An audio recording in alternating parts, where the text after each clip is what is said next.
the Pledge of Allegiance and remain standing for a moment of silence to not only remember our troops serving our country overseas, but all those lost to COVID-19 and their families.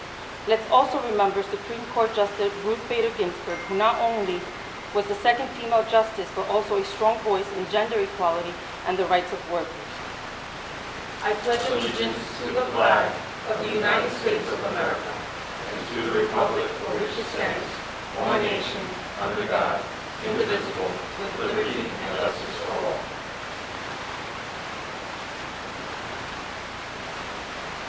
Please have a seat. Notice requirements of the Open Public Meeting Law have been satisfied concerning this meeting. The Home News Tribune and the Star Ledger published the notice, and it was also republished as amended this past year. A copy of the schedule is posted on the bulletin board, so noted in the minutes of this meeting. Councilman Spiller. Councilman Ficarra. Here. Councilwoman Meehan. Here. Councilwoman Drum. Here. Councilman Patel. Here. Councilman Anderson. Here. Councilman Bauer. Here. Vice President Small. Here. President De Jesus. Here. Can I get a motion to approve the minutes from September 1st, 2020? Motion. Second. Any questions or comments from council? All in favor, aye. Aye. Opposed? Ayes have it.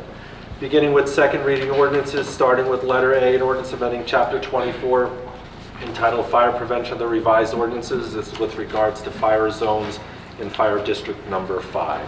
I get a motion that this ordinance be taken up on second and third reading and the public hearing be open. Motion. Second. Any questions or comments from council? All in favor, aye. Aye. Opposed? Ayes have it. The public hearing is now open on letter A only. Hearing no comment from the public, can I get a motion that the public hearing be closed, the ordinance be adopted and submitted to the mayor for approval as required by law? Motion. Second. Any questions or comments? All in favor, aye. Aye. Opposed? Ayes have it. Letter B is an ordinance of the Township of Woodbridge adopting the Penval and Cutterstock Road redevelopment plans. Can I get a motion that the public hearing be open on second and third reading? Motion. Second. Any questions or comments from council? All in favor, aye. Aye. Opposed? Ayes have it. The public hearing is now open on letter B only. Hearing no comment from the public, can I get a motion that the public hearing be closed, the ordinance be adopted and submitted to the mayor for approval as required by law? Motion. Second. Any questions or comments? All in favor, aye. Aye. Opposed? Ayes have it. Letter C is an ordinance authorizing the acceptance of property known as 29 Marconi Avenue in lieu of a PILOP agreement. Can I get a motion that this ordinance be taken up on second and third reading and the public hearing be open? Motion. Second. Any questions or comments from council? All in favor, aye. Aye. Opposed? Ayes have it. The public hearing is now open on letter C only.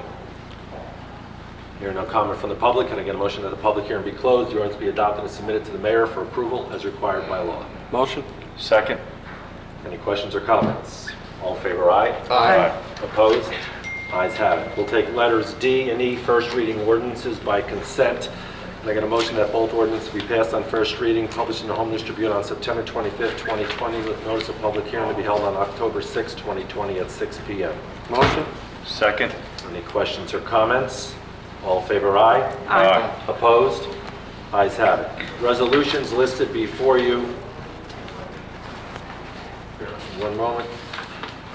List is 1 through 34. Do note that I pulled 14, 15, 16, and 17. So with that said, can I get a motion to approve the resolutions before you? Mr. Motion. Second. To abstain on number 34. So noted. Any other comments or questions? All in favor, aye. Aye. Opposed? Ayes have it. That's it, Madam President. We will now move to the public portion of the meeting. Please approach the microphone if you would like to speak. State the area of the township you live in and your name, and there is a one-time 5-minute time period.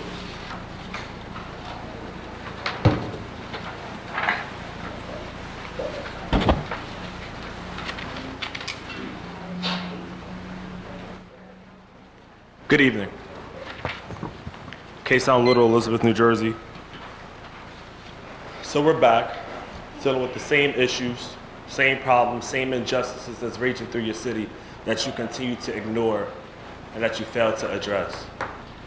You all are incompetent. You all are complacent. You can be reactive if you choose to, but we want you to be proactive. so you can move your city forward. You have a really big, serious problem here in this city. And I'm going to tell you the three main that I hope that you would know.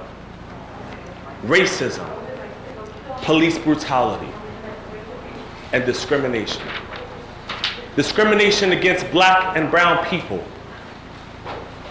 which makes them not feel safe in this place that they call home. How do you think you are serving them? Justly and with ethics and morals and values? Because I don't think you are.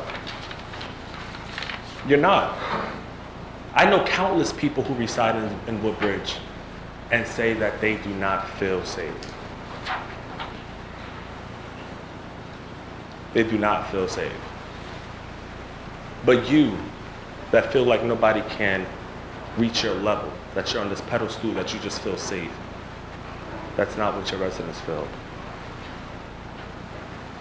It's so disgusting that after 400 years, we're still dealing with the same issue that took and killed my ancestors, that took and killed my grandfather. Yes, it's personal for me.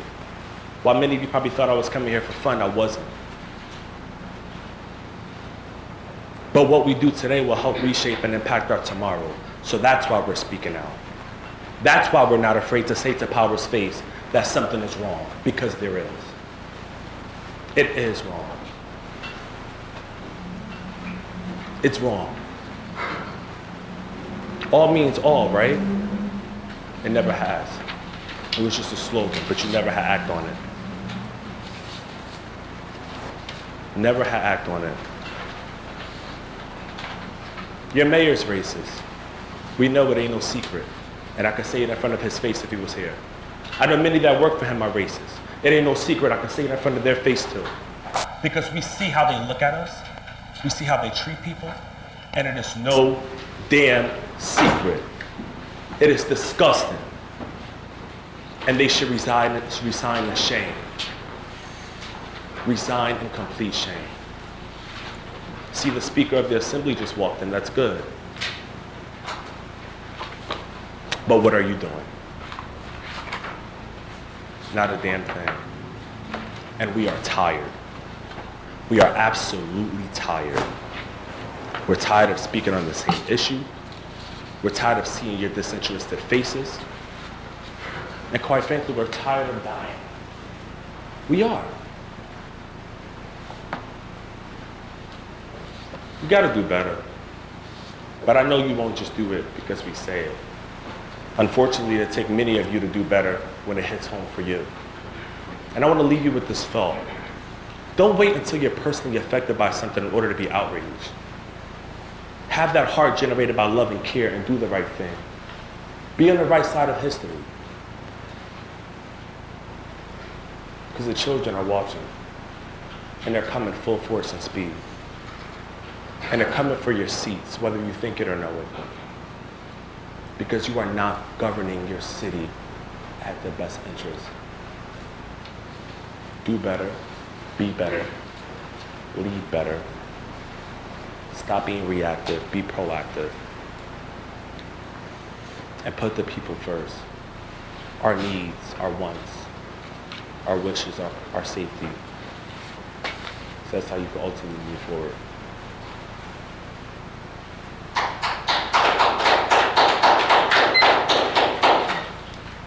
Are there any other comments this evening? Good afternoon.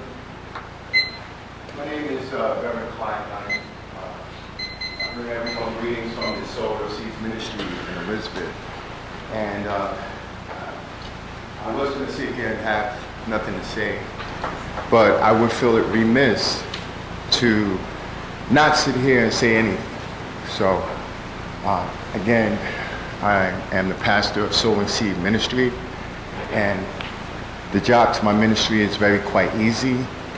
You know, I'm not here to convince anyone. I'm not here to persuade or to convert anyone. I'm simply here today, this evening, to simply drop some seeds, which is, I normally call my seeds truth. The word of truth, the word of love, the word of truth. They go hand in hand. And together, that force is the most powerful force upon the heavens and the earth. So I say all that to say this, is the arguments that we are facing today as it involves the argument of Black Lives Matter or rights of individuals or liberties and freedoms of individuals.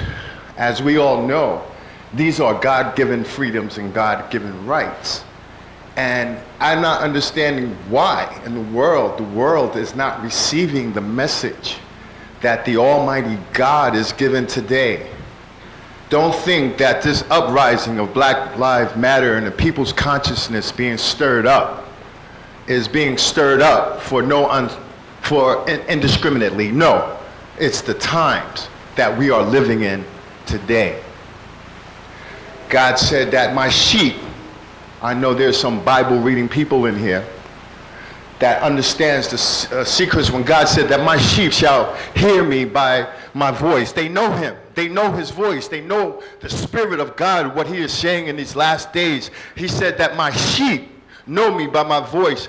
And he says to take heed to the times that we're living in, because God is love. So I say that, yes, there'll be divisions among us.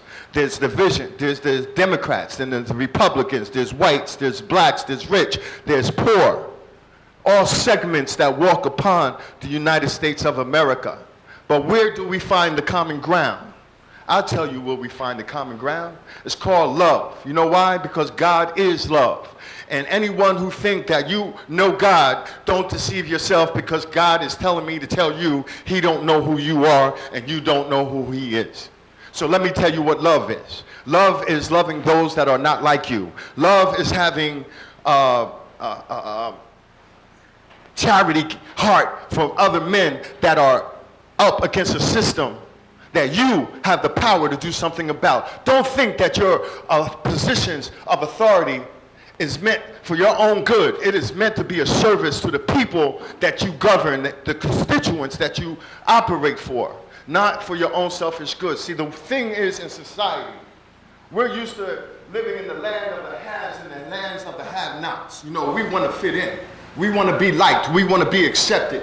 We don't want to be misunderstood, so we fit in to the stinking thinking of the group, crowd, not to be, you know, how we get our title, you know, so we fit in. We want to fit in. But the word of God, let me tell you, God is asking you a question to disturb your conscience right now, and I'm going to ask it because I'm the sower of seeds, and he just told me to drop it on you. And the question is, are y'all listening? If someone is listening, this should be one amen. Okay, so the word God is asking, what profit a man to gain the whole world and lose his soul, to be liked, to be appreciated, to be accepted, and on your way to hell? Do you know what time it is? I don't think so. Because if you did know, you would get on board. Let me tell you, America, don't think it's a coincidence. America is simply a test. It's a divine test in the last day. You understand? Don't think it's a coincidence that there are men here from every border, every lake, every stream, every pond, every river in the world is right here in America. Why? It's not a coincidence. It's a divine test from God to see if we can love those that are not like us. If we can find him. So God is not interested if you're a Muslim or a Baptist or Pentecostal. He's not interested in that. He's saying, can you find him at the end of the day through your religion? And that is love. And if you have not found... Thank you, sir. Your no, time is I'm up. going to finish. 5 minutes, sir. Everyone, I'm sorry, but everyone has 5 the Holy minutes. Spirit of I God. understand that, but everyone has 5 minutes. Okay, and I'm going to be short and I'm going to close, longer. but you can't quench the Holy Spirit. Sir, I cannot allow you to You speak any longer. cannot Everyone quench, has 5 and I'm going to minutes. close with this. There was a man who thought that he knew Jesus and that Jesus knew him. And when he died and he saw the Lord afar off, he was so happy, he went running, Lord, Lord. And the Lord turned to him and said, turn away from me, you worker of iniquity, for I never knew you. He said, I never knew, man. The Holy Spirit is speaking, man. Sir, I'm gonna have to ask. He said the Holy Spirit is The saying. time is up, sir. The Holy Spirit Sir, is your time saying, is up. turn away from me, you 5 worker minutes. of iniquity, for I never knew you. And the man was dragged off into the pit of hell because he said, when I was hungry, you didn't feed me. When I was thirsty, you didn't give me drink. When I was in a hospital, you didn't come see about me. You wanted to build the wall. You wanted to then turn your back off of Black Lives Matter. You wanted to turn your back off of people who are dying in the street with your laws and your policies and your guidelines. It ain't right. And you gotta answer to it. Okay? This is a poison thing. It's called eternity. Eternity. Are there any other comments this evening from the public?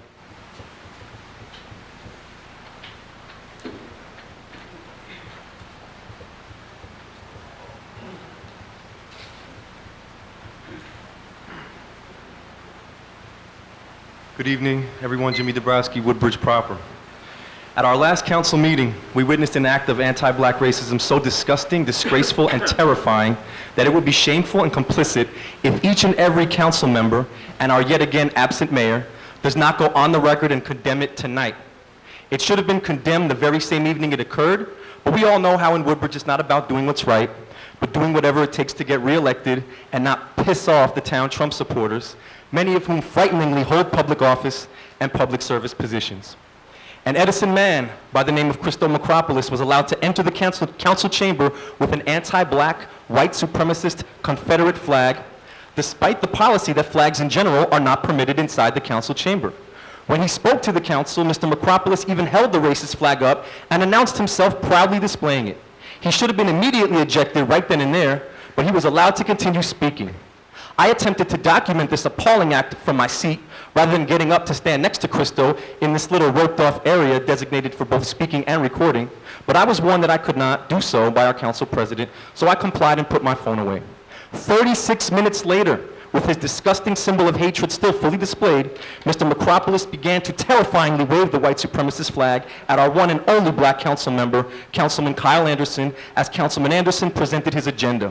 This I thought for sure would get Christo ejected, but our council president again inexcusably allowed it.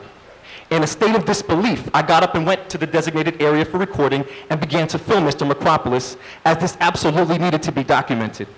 Council President De Jesus only then finally decided to interrupt Councilman Anderson's agenda to announce that both Christo and myself were ejected from the meeting. Christo immediately began shouting, "No, I started raising the flag because he said my name two times, that coward with zero integrity. You're a loser. I know where you parked, Anderson. I know where you parked." As a female officer approached Mr. Macropolis to escort him out, he continued, No, because you're a lady, I'm gonna walk out myself. I respect that, officer. You're lucky a woman's working today. Anderson, you're a scumbag. I'm gonna see you outside. I know where you parked. I know where you parked." Again in a state of disbelief, I asked, "Why me? He's waving a Confederate flag at a black man." To which the council president inexplicably replied, "That's why I'm escorting both of you out." From the hallway, Christo could be heard shouting, "Remove that white boy, remove that racist white boy."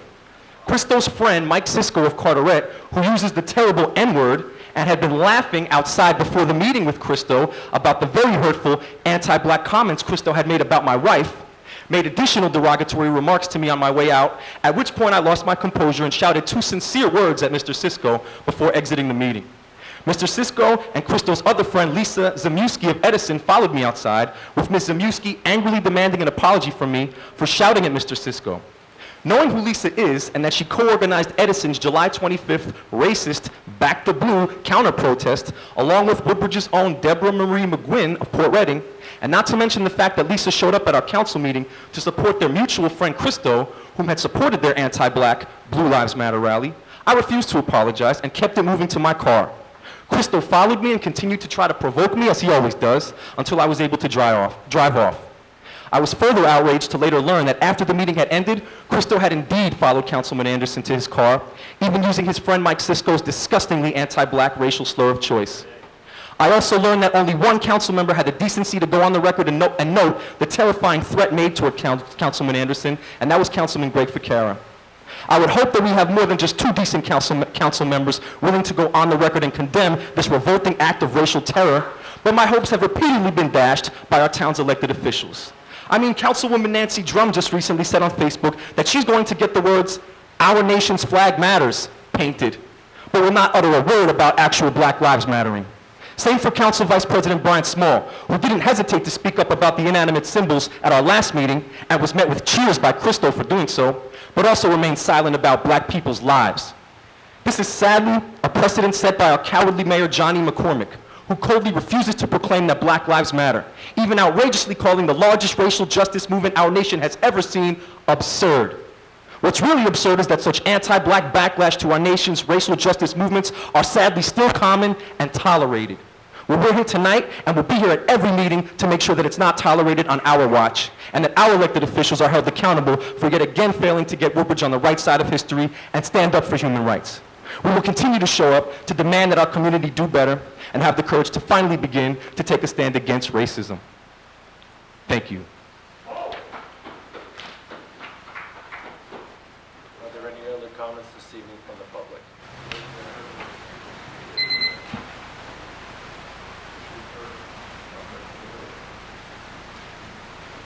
Before you speak, if anyone has anything to say, you have to go behind the rope, and you already have your 5 minutes. Stop disrupting the council meeting. And again, if you're going to speak, you have to go in the corded area, not from your seat. I'm good.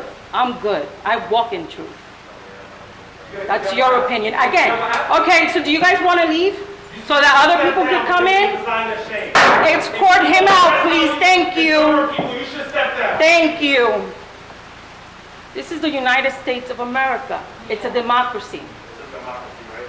I live in freedom, I'm not people at all. It's a democracy. And you say you walk in truth. I do. I do. You should resign the shame. I do. You are a disgrace. Good evening. My name is Jennifer Dracos. I live in Woodbridge proper. I don't like public speaking, but I felt this issue was far too important to stay quiet. Today, first and foremost, the first thing I'd like to address is probably the elephant in the room that nobody has mentioned as of yet, which is the fact that I look around this room and I see 1, 2, let's say 4 because 2 people were escorted out of here. 4 Black people in the audience. Not do I see 1 Black person on this panel. Perhaps that is part of the problem. I have been to court here for a ticket in the past. When it comes to court, the administrators are white, the judge is white. Everybody seems to be white except for the people getting the ticket. That is where I'd like to start this conversation first and foremost. However, that is not what I came here for. On September 2nd, about 6:45 p.m., I live right around the corner from here on Woodbridge Avenue. I hear noise outside my house. I live in a peaceful neighborhood. Well, let's say it was peaceful before September 2nd. I'm home doing what I do. I look out my window because there's noise. That's not typical. I see 4 cops pulling guns. On 3, I should say not 3 men, on a car, a vehicle, orange vehicle, okay? 4 cops like this with their firearms out on a car. I don't see any aggression from the car. I don't see any weapons being discharged. I don't see any verbal exchange. Not that that would even matter. I see nothing at all aggressive from the people, the occupants in the vehicle. I see aggression from the police officers. Okay? I then see probably about 3 cop cars at that time. It ultimately ended up escalating to about 5 cop cars showing up throughout the process of the whole situation. So, my first thought is, you know what? As diverse as Woodbridge is, the diversity does not seem to be in its municipal building. That's a huge problem. As I saw these 4 Caucasian cops pointing their guns at a car, I didn't know who was in the car, but I suspected. I didn't want to be right. I didn't want to be wrong. I didn't want anyone who's not being aggressive to have 4 guns pulled on them. However, when the cop said, "Put your hands on the steering wheel," and told the other 2 occupants to get out individually, there was a black young man and another black young man, which were the passengers. One was in the front, one was in the back. Those 2 exited the car first at gunpoint. They walked backwards, they complied perfectly, no aggression. Cops handcuffed them, put them away. One got out, the next one got out. Then, the driver, who I assume was Hispanic, based on his last name that I now know is his last name, and based on his appearance, I assumed he was Hispanic. He then was telling the cop, my car's in park, can I put the, my car's in drive, can I put the car in park? And I guess the officer didn't hear him. I heard him because I'm looking out my window. I'm concerned because I'm thinking if this guy puts his car in park and the cop didn't hear him, he has every right to say, I killed him. I killed him. Because he made a move. Because he made a move that I didn't understand. Because they had their weapons discharged on people who were compliant and mild-mannered people. Luckily, the guy said it again. And he said, can I please put my car in park? And the cop then heard him and he complied. He exited the car, did the same as the other gentleman, and I do call them gentlemen because they were gentle the entire time. The cops scared me. I am a resident of Woodbridge. I am not a participant. I'm not a cousin of these people. I'm not a girlfriend of these people. I'm not a wife. I'm not a sister, an aunt, a cousin. I'm a concerned resident. This is not normal. This cannot happen. And when these people talk about Black Lives Matter, you guys need to listen. And I watch as Brian turn his eyes away from the first black man who spoke here today. I watched all you guys to see where your eyes were. You were not intently listening to him, Mr. Vice President. You were turning away from a man who's talking about things that are serious in this township. These are serious problems. Needless to say, I came in and I filed a report with Internal Affairs. I got 5 different stories, 5 different excuses, and yes, you know what? I recorded it. And you know what? It's on YouTube, and I'm going to repost it and repost it and repost it till something is done here in Woodbridge. Because I'm sick and tired of living in a country where black people pay taxes and black people participate in everything that goes on in this township. However, they're not participating in this room. That is a problem. This is the racism that we talk about. Why is there not a black face in this room? There's a brown face. Congrats, you've made a little progress. There's a long way to go. Thank you. Your time is up. Council President, Councilman Anderson? hi, I just want to say that I happen to be African American, okay? So I'm just letting you know. Okay, well, for me, it's a state of mind, okay? No, it's not. And yes, it is, because I can tell you, I get light privilege. are you gonna tell me I'm that I've not sorry, been it's Councilman discriminated Anderson's against? time to speak. We don't do the back and forth in council meetings. I understand, but is it your first time in council meetings? It is. Okay, so we don't do the back and forth, unfortunately, here. He asked to speak, you had 5 minutes to speak over there. Now he's addressing the statement that you made. But we can't go back and So forth. I'm just gonna let Perhaps you know. afterwards you can meet with Councilman Anderson. You're black, but you're not black. Dark people. Okay, so I'm just gonna state here, right now, okay? Because I'm the first elected official of color in this town, okay? And I have endured racism, okay? And I'm the father of 3 black sons, okay? And 2 black daughters, all right? Please don't question my blackness. Please don't question it. I'm not questioning your black. You did, No, you're not. yes. I think you're not saying other things you left back. It doesn't, it doesn't have anything to do with that, okay? Because, no, listen. I know it does. Well, you know what? I'm not gonna say that people haven't looked at me differently, okay? When I heard But- you, I didn't think I'm sorry. Okay, okay. But now you know. Thank you. Sir. Good evening, Shalom Ismail, Director of National United Youth Council Incorporated. And pretty much Jimmy and some of the others have already said what they said, including one of my representatives, Jennifer. Get used to her because she's going to be assigned to the city council, not me. There's a lot of things that have been happening around this issue of police misconduct, racism, and such. And the students, Jimmy, Forrest, a lot of other groups have been confronting this township about it. And last time I came here, I said, I'm going to promise I'm going to do some things. And I have been doing some things. We got monitors for the last few months, have been monitoring the police department. And we come up with quite a few things, including some of the things that's already in place. A couple of lawsuits for racial profiling. There's one about the kid that, that got beat up by the 3 officers. and a couple other things, your diversity, which is 8 black cops and so forth and so on. And some of the things that have been happening, and I think Jimmy and others have identified, where this council had allowed, which my first thing was, let's see if we could partner and really coming up with a plan to resolve these problems with the city council. That's off the table now. So what I am going to ask, and yes, Mr. Anderson is an African American, and I have been recorded, she knew, been recorded some of the racial outbursts that happened to that man. But my colleague was not addressing you as such. Trust and believe that.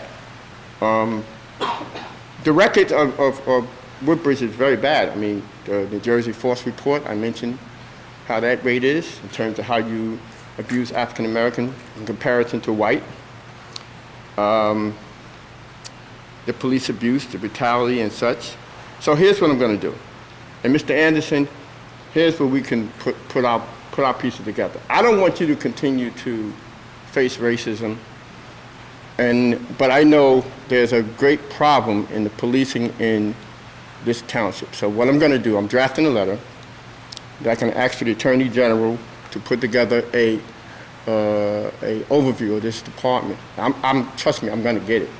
But I need a brave councilman to join me in that, because this thing has far exceeded some of the powers that these young people can do, including some of the other ones in town. And the way I deal with fighting justice, I deal with the legal system.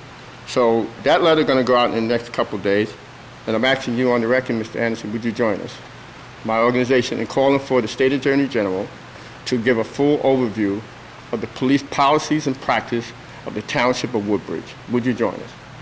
I'm involved in a few other programs that work with the police department, and I don't know much about your organization, so for me to just say on the record right here without knowing anything about it, That's fine. That's fair enough. And what I'm willing to do is have a meeting with you to talk about our organization and talk about what we're going to do. Would you be willing to do that? I'm willing to meet with anyone, and I've gone on record Sir, and said I'm not. that. I can't speak for any. I'm willing to meet with for the anyone. National United Youth That Council. includes you as well, Wait a sir. minute. Let me just finish. Our organization has been around since 1985. It's not our first go around with Woodbridge Police. We have documented things that happened with a police officer, sergeant, who beat up an African American woman like 6 years ago. So this is not our first foray into Woodbridge. I'm just asking you, would you be willing to meet with us? I just said that I would. Okay, that's fine. That's what I said. So, Excuse me one second, Council President. Do you know where this gentleman lives? Did you say where you live, sir? oh yeah, we're based in Elizabeth, New Jersey, but we Okay. have branches in Woodbridge, Thank you. in Woodbridge Township, that is. So that's why I'm here, but not so much of that. Dr. King said that injustice anywhere is a threat to injustice everywhere, so it doesn't matter, but I will say where I live. But, so, if any others willing to sit down and talk to us about this, you already know what the narrative is. If you wanted to join Mr. Anderson and myself and people part of my organization, we can go to do that, or your council can also sit down. Because apparently you guys are not able to do it, either because of your political, I don't know, whatever association with the mayor, you don't want to make no moves, or you're scared, or whatever the case may be. I'm not going to throw whatever. But we are now at a point that we must bring justice to bear.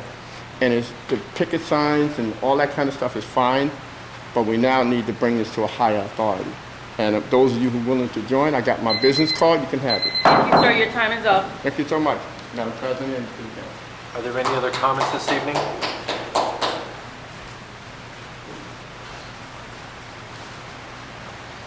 Good evening, everybody. My name is Adil Ahmed. I'm a resident. Good evening, everybody. My name is Adil Ahmed. I'm a resident here in Woodbridge. I live in Port Reading. I'm a teacher, and I just want to say that as an educator of a school of primarily Black and Hispanic children, I am kind of disappointed of the lack of transparency in what's been going on within the city. I'll be honest, as a teacher, I really don't have much time to go to a city council meeting, let alone anything. So I'm coming here as a concerned and upset resident of this town. So I've lived in Woodbridge for a very, very long time, almost 10 to 15 years. And I've seen, as a person of color, it's just a different experience when you grow up. You see the racism, whether it's subtle, whether it's blatant. You see what goes on within the system, whether it's within the police or within the school. And it's definitely frustrating for people of color, and I haven't even gotten into the experiences of what my Black and Hispanic brothers and sisters may face. So I'm going to keep it brief because I know this may be a long council meeting. I'm just here because I'm tired of the talk and not hearing enough about the actions. So I'm here before you asking what initiatives is the city council been working on in terms of addressing stuff like the police, potential police reform, allocating funds to different services to make sure that people, their civil rights are not abused, people are treated fairly by the police, and that the safety of all people here in Woodbridge Township, when it comes to the criminal aspect and when it comes to how they're treated by the police, how they're treated in all different sectors, especially people of color, how is that being addressed? And I know a budget meeting is going to be coming up very soon for the city council. So I'm just here to hear any council person can go first. What initiatives are you guys currently working on right now? One of the initiatives that we've taken has been to form the Human Rights Commission, where they have, unlike the council meeting, they have an open discussion with any resident that can come and voice their issues, their problems, and then they hear you guys out and they meet and they come to us. Could I ask a question in regards to that commission? You can ask a question. So what is the leadership, how does the leadership look like for that commission, and do we have people of color We do. heavily We have involved? 2 African Americans, we have a Latina, we have 2 Caucasian women, we have, I believe, another woman is a Muslim, and there's another gentleman, Caucasian. I have one last question. Are you guys considering reforming the police in any capacity in order to make sure that there is a safer community within Woodbridge for all people, especially people of color? I'm going to say this, and we support our police department. We have heard everything that everyone has said. We have met with our director of police, our deputy director, and we are quite confident in our police department. Go ahead, Councilman Becerra. There's a local group of activists called WILD. One of the big concerns that they brought out was the feeling of psychiatric. And there has been great discussion with the police department, with our substance abuse recovery program, because there's a lot of crossover that I've learned with mental health, whether it's domestic violence, substance abuse, and mental health by itself. But there's some very good dialogue. I don't want to speak for the administration, but I know there's some investigation going on. It seems where the lack is right now is not with the police and their response, but once the issue is concerned and calmed down, the police have done their job. They're not experts in helping people that are either not taking their medications properly. There's not really any follow-up as it stands now. And that's one thing that I know that the town is seriously looking at and investing dollars in that. And a few of us have followed up on it, and I, as recently as today, have gotten an update about some work with the Rutgers University Behavioral Health Center. So I am confident that there are some big steps in that area, because that was a very big focus of our local youth group. So that is a small update. And that, the domestic violence response team that we have here at Woodbridge works with police, but they're totally volunteer. They refer to themselves as advocates, and they receive 40 hours of training. Some of us met with them, and they're, how shall I say, upgrading their standard operating policies and procedures with the police. So those are just 2 small things. There's others that are directly related to the demands that are expressed by our local wild group. Thank you. Your time is up. Council President, I just would like to share with the gentleman. Out of this, a few months ago, I created an organization with the help of about 20, maybe 25 Woodbridge residents of all different backgrounds. And it's called the Woodbridge Organization of Neighbors Advocating Change. And we meet weekly. We discuss in specific some of the areas that you're speaking of, but we also talk about community events, we talk about education, but we have subcommittees that have formed, but in one area we do talk about law enforcement. Not just law enforcement as far as oversight, but also law enforcement as how can we get young African Americans and other minorities interested in becoming police officers, interested in becoming law enforcement, and learning about that whole process, because the testing process sometimes can be very tricky for a person that's trying to do it all by themselves without any information. I have been outspoken and I've written letters that I do feel that we need more African American police officers on the police department here in Woodbridge. It's nothing against the police officers that are in there. They have the job that they wanted and they got the job. But what I'd like to see is our police department make an effort to recruit and create awareness and identify students when they're in high school and so forth. I put my boys in the Junior Police Academy, and I encourage other parents to do the same thing, especially parents of color, because I feel that that also helps build a relationship between the law enforcement and young children in our area at a very young age. Okay, and that's important. I also feel that we need to do more community policing, and that's an area that we've been talking about in my organization, is about how can we create more community policing. And that's something as far as just shifting funds. It's not necessarily defunding, but it's refunding and moving money over to where we are policing our communities a little differently. Okay, so I just wanted to share that with you. Thank you, Councilman Anderson. Hi everyone, my name is Mia Banks. I'm a lifelong resident of Avenel and also a member of the Woodbridge Youth for Liberation and Equity. And so Mr. Ficara, I think that what you said would be the first time that any member of our group has actually heard that Woodbridge is investigating into mental health resources and finding out about those disparities that you were talking about. But I want to leave you guys with this question. Since policing is the single highest expenditure in our budget, why then, and if in this investigation you find out that mental health resources do need more funding, it makes the most sense to me to take money away from policing, which we believe has excess spending, and it's also an institution that disproportionately harms minority communities. So it makes the most sense to me to take money away from that budget expenditure.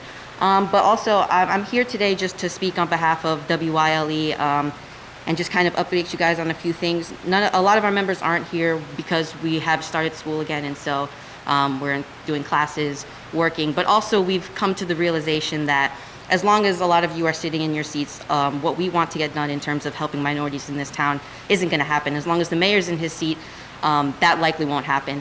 And so we've kind of taken matters into our own hands, and we're outside right now disrupting the comfort that this town kind of, I guess, lays in, and the racism that this town is comfortable with. We're disrupting that outside and showing our, I guess, discomfort or concern in a different way today. But first, you guys didn't denounce the Confederate flag last meeting, which you all should have. So let's just pretend that the Confederate flag is about what white supremacists say it's about for 1 second. States' rights, even though that's not true. What purpose does it have being flown and displayed in New Jersey, in the North? For that exact reason, why didn't you condemn it? Councilman Anderson said that you all aren't 100% comfortable talking about race, and there was a recommendation for all of you to watch the documentary 13th to learn a little bit more about systemic racism.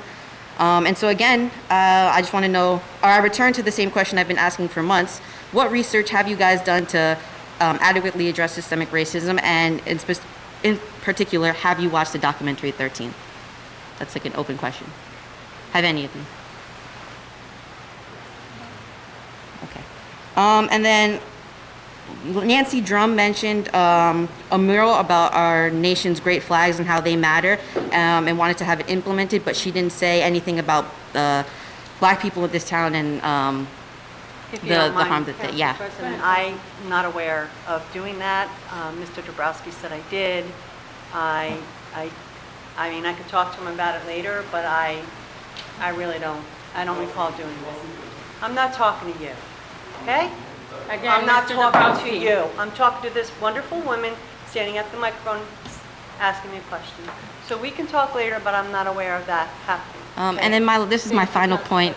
I didn't prepare anything like profound or in-depth No, today. I just... But my final point is, you started this meeting off today remembering and acknowledging the legacy of late Justice Ginsburg, but then you also don't want to do anything to help minority communities in this town, which are the same group that she advocated for throughout her entire career. So it just seems a little hypocritical to me. But yeah, that's all I have to say. Thank you. Thank you. Sir? Dwight Glenn, Woodbridge proper. I was here last month inquiring about police wearing body cams, and I was told it's under review. I worked for government long enough to know that what that stands for.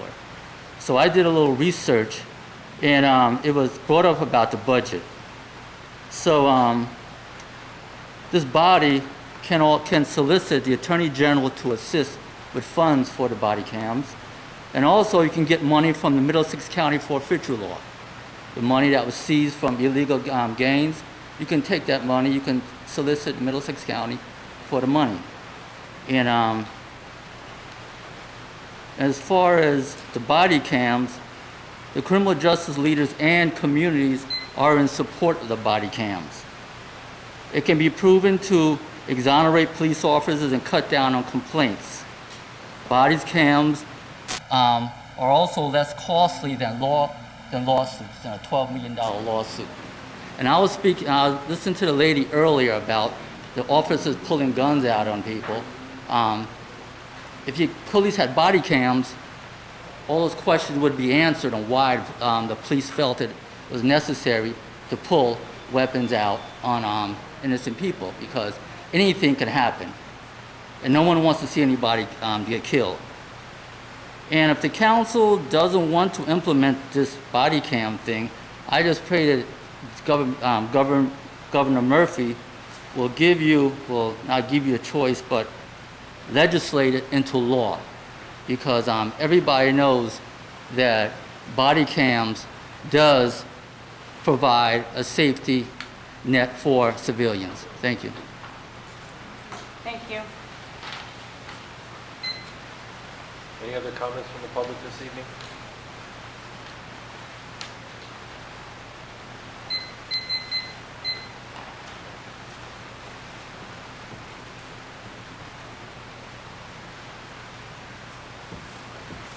Good evening, everyone, and I listened to a lot of people here. And we have an educator up front. I have a question for the educator. Ma'am, can you state your name that we're part of the... Oh, Gloria Landy, and I live here in Woodbridge. I was born and raised in the... Gloria Landy. I live in Woodbridge, born and raised in New Jersey.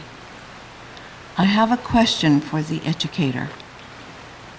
Ma'am, you can't ask... I can't do that, okay. You gotta address all the questions. But to all of you, is education and history important?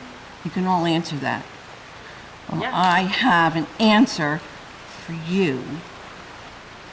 The Confederate flag, even though I'm born in the North, I lived in the South. I was adverse to being a Yankee and a damn Yankee. But the Confederate flag is very important to history. It's part of our history. And if we take our history away, we lose. We lose America. And let's not do that. Let's not call the Confederate flag a racist flag. It was a division of the North and the South. And the North won the war. End. I came here with a question for the council. I asked the last time about the construction that's going up, and our community is very, very concerned about it. How many units are being built? It looks like a whole new Woodbridge is being built, but that's because of the vast amount of property it's taking. how many low income will be in that community, what is the projection of the traffic plan, which will really be very effective to the community I live in and that whole Woodbridge, Main Street area, Woodbridge Center Drive. That's number one. Number two, I'm going to go fast because I know I only have 5 minutes. I received a very disturbing thing, an email about our voting and the rights. You talk about civil rights? Well, you know what? We've all lost a lot of our civil rights because of lack of due process throughout the United States, not only here in New Jersey. Why are we not voting at voting polls? Why are only ADA people going to be allowed to vote at voting polls? If we go there and we drop off a ballot, why is it going to be considered to be counted in the next 2 or 3 weeks after the election? You're taking away our vote, not you. Thank you all for your time and effort, the different things you've done to help us with racism and get over it. And I hate that word racism. I'm sorry, I hate it. I don't like it. We're all American people. We were born here, we're citizens, so let's consider ourselves very privileged to live here in America. We're not racist, not all of us anyway. They're saying don't mail in your ballot. I'm tired of hearing about mail-in fraudulent. I'm tired of hearing about everything, and a lot of people in our community are very concerned about it. So somebody better go and tell Mr. Murphy, and they're now being called, he's being called Adolf, about taking away certain rights here in New Jersey. Where's due process with all of these things he's coming up with, and why can't we go to the polls? You can go to the DMV, you can go to the grocery store, you can go out shopping to the malls. Why are you taking our privilege to vote properly the way we always have? Thank you. Ma'am, you can go to the polls. We will have 11 polling places in Woodbridge Township where you can go vote in person. And you know, there's many people in my community that are so concerned. We will be sending out information. Right, thank you so much. We have 11 polling places as of now. And I have to address Mr. Anderson. Thank you so much. And I'd like to be part of your little development of a group that you have. It sounds very interesting.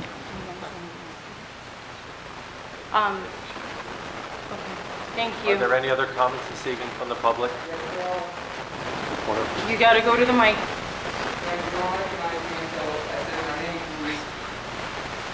Of course, Councilman Spillard didn't show up because he can... for the record. Of course, until I say my name. Of course, Spillard didn't show up because he can say his lies and he's recording. Okay. He's recording. You're not allowed to record unless you're in the, why is Kyle Anderson recording? The rules of the council chamber says he cannot record unless you're in the press box. Lawyer, handle this right now. Excuse me, can we stop? You have something to say, Let's stop. and then stop. Tell your councilman to follow the rules of this chamber. Don't tell me what to do. Tell him to Don't follow the tell rules. us what to do. Okay. Say what you want to say. Do you have a resolution that you cannot record unless you're in the press box? Because if you do have this resolution, please ask Councilman Anderson to stop recording right now. So I can go move on with my speech while he's not recording. That comment is for the general public and not for the council. Oh, you want me to start? So you're allowing him to record? Okay, start my time now. Crystal Macropolis, Edison, New Jersey. Councilman Kyle Anderson has sold out the Hispanic community of New Brunswick, along with the Middlesex County... Mr. Christoph, I'm going to interrupt you because I've told you before that's an issue that you need Can to you bring restart my to time? the I know, but this is public comments and the law, Supreme Court law says during public comments, I can speak whatever I want, and he's the county superintendent. Can you restart my time, please? Go ahead, continue, Mr. Christoph. When did my time start? Now? All right. Councilman Kyle Anderson has sold out the Hispanic community of New Brunswick, along with the Middlesex County freeholders who want to shove low-income Hispanic students at a warehouse on Van Dyke for an unknown number of years until they can be shipped to a school that doesn't even exist on contaminated property at the Jersey Ave location, where they can develop cancer. Since day one, County Superintendent of Schools, Woodbridge Councilman Kyle Anderson, the freeholders, the New Brunswick Board of Education, and the mayor and town council have been against the parents and students of Lincoln Annex School, the highest performing school in the district. This is a conspiracy at the highest levels led by Kevin McCabe, the chairman of the Middlesex County Democratic Organization, who got caught banging Governor McGreevey in a Woodbridge janitor's closet on my tax dollars, and Democratic political operative donor Jack Morris, who happens to be an executive at Robert Wood Johnson Hospital, who wants to buy and destroy Lincoln Annex School while selling off his contaminated property to the New Brunswick Board of Education. Councilman Kyle Anderson went on Facebook and created a Facebook post spreading lies that I called him the fake N-word. Even though I have a video proving Kyle Anderson is an ignorant liar, now my life is in danger from Anderson's radical supporters. For example, that terrorist Salami from Elizabeth, he was just in here before. I recorded on City Hall steps threatening to storm the Woodbridge police station with an armed black militia and kill the Woodbridge police officers. The fact that Woodbridge Mayor Oompa Loompa, he's not even here, and the town council have stayed silent and refused to expose Councilman Anderson for putting a New Jersey resident's life at risk over a lie shows you're all cowards with zero integrity. Recently, Councilman Anderson has even liked a post that promotes killing cops, and I have that, and I'm going to give it to the council myself. I denounce racism. That's why I always expose Councilman Anderson for it. I called him a scumbag and a piece of shit, and my video proves I never called him the N-word. Weak, cowardly men like Kyle Anderson love to make themselves victims only in their own minds. That's why he pulled a Jussie Smollett and fabricated an incident for attention. Even worse, in Anderson's case, it was to redirect and divert attention that he wants Hispanic students in New Brunswick elementary school, tender-age children, minority kids, to develop cancer on a property that is full of cancer-causing carcinogens. I also have a video that proves Councilman Kyle Anderson attacks military veterans, disabled people, and disabled military veterans. Likes posts promoting killing cops. He is promoted by radicals like Salam from Elizabeth and others the FBI has classified as domestic terrorists. This behavior is unacceptable for a government official. All mainstream media news outlets would have reported if a BOE candidate from Edison, New Jersey called the Middlesex County Superintendent of Schools the fake N-word, if it was true. The reason they refuse to even mention this is because when they dig deeper into the story, they saw the video and are now covering up for radicals like Anderson. The news headline should have read, County Superintendent lies are causing Edison, New Jersey BOE candidate to receive death threats. Even if I displayed a historic flag used to First Amendment audit a public building, I did nothing racist at all. These radical domestic terrorists even accuse me of coming to these public meetings only to record black students. That's their communist lies and propaganda. I'm sick of these domestic terrorist groups in Woodbridge creating lies and propaganda to fit their radical racist agenda. Councilman Anderson owes me and this community an apology. Councilman Anderson, you said Spillar was behind you when I called you the N-word. Is that true? Was he behind you? Is that why Spillar's not here? So we can't say the truth that you're a coward with zero integrity? You're a loser, Anderson. Your time is up. That's why you didn't park out there, so I can't confront you as you park out. Council President, that's a threat again against What the council. did I say? Why Why do we have to tolerate if he knows where Councilman Anderson You're a loser with zero integrity. Don't touch me. Can you please escort him out? Don't touch me. I didn't get nobody else. I said, can you please escort him out? Now I'm removed for what? Because that liar... Again. Keep the car. Thank you, Mr. Crystal. Don't fucking touch me. Man. Don't touch me. I can walk out myself. I can walk out myself. Can you get your hands off me? Can I walk out myself? Second Can I walk out myself? a councilman. Thank you. I don't care whether it was a councilman or anybody in here, but he threatened somebody. Why do we have to tolerate that?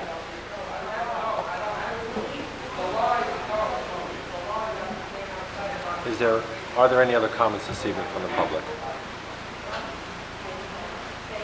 Are there any other comments from the public this evening?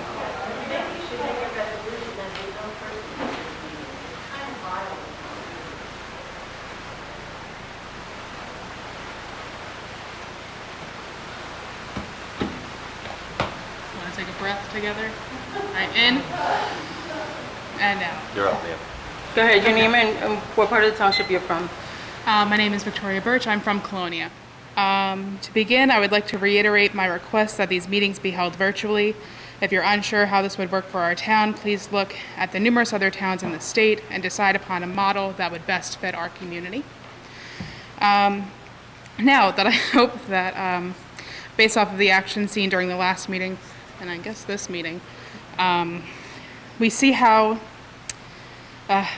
Based off the action seen during the last meeting, what followed, who needed protection upon leaving and who didn't, we see how important it is to encourage open dialogue towards change and understanding, while also discouraging blatant racism and cries for attention that serve no purpose other than to sway our focus from the real work that needs to be done.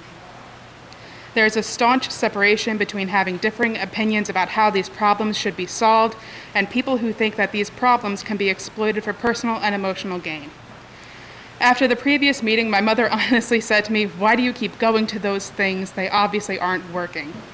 I want to be able to tell her that our time here together meant something, that we didn't hear each other's pains and demand and spend months in this room together for no reason.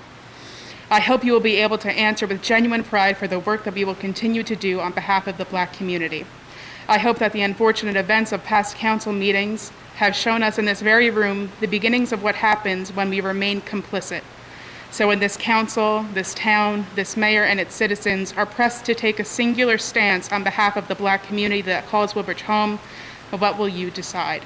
Who will you protect and who will you serve? Listen to your town. Those who are advocating for change are asking for the largest systems in our town to be analyzed for fairness and equity, and listen to those who want these systems to go unchanged and unchecked. Look at who they support and why. Both of these groups have been pleading to you to take them seriously. It is up to you who we support and encourage and on what basis we do so.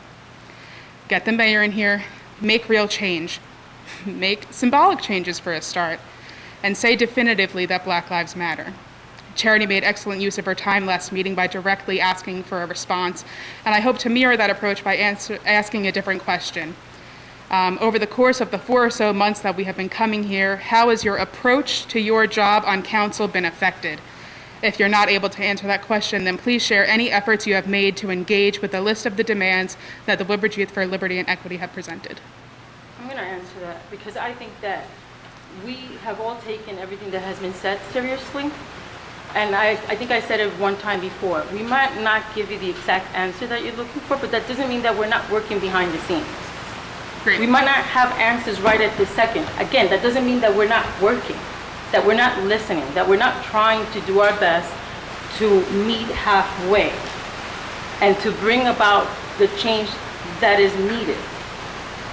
Again, it might not be what you expect, it might not be answered the way that you want it to be answered, but that doesn't mean that we're sitting here, we're not listening, we're not hearing, and we're not working. I completely agree, and I'm really grateful for the response. Would anybody else like to chime in on anything that has personally affected them? If we can. If not, I understand. Everything has to be addressed through the council person. You can't ask anybody to ask a question. If they want to volunteer an answer, they can, but they don't have to. Okay. Go ahead, Councilman Ficarra. I don't know if you were here the whole time, but I kind of spoke when we were already on the mic. Well, I don't want to reiterate that, I actually wrote my notes, but I skipped it for time. Anyone other than Ficarra, President De Jesus, or Kyle Anderson, because you three have been so vocal about your efforts, but I skipped it for time. Is that all then? Does no one else want to speak on how the last 4 months have affected their approach to their job here? If you want to reach out to them individually through email, you can, but they don't have to answer. Understood. Thank you for your time. Are there any other comments this evening from the public?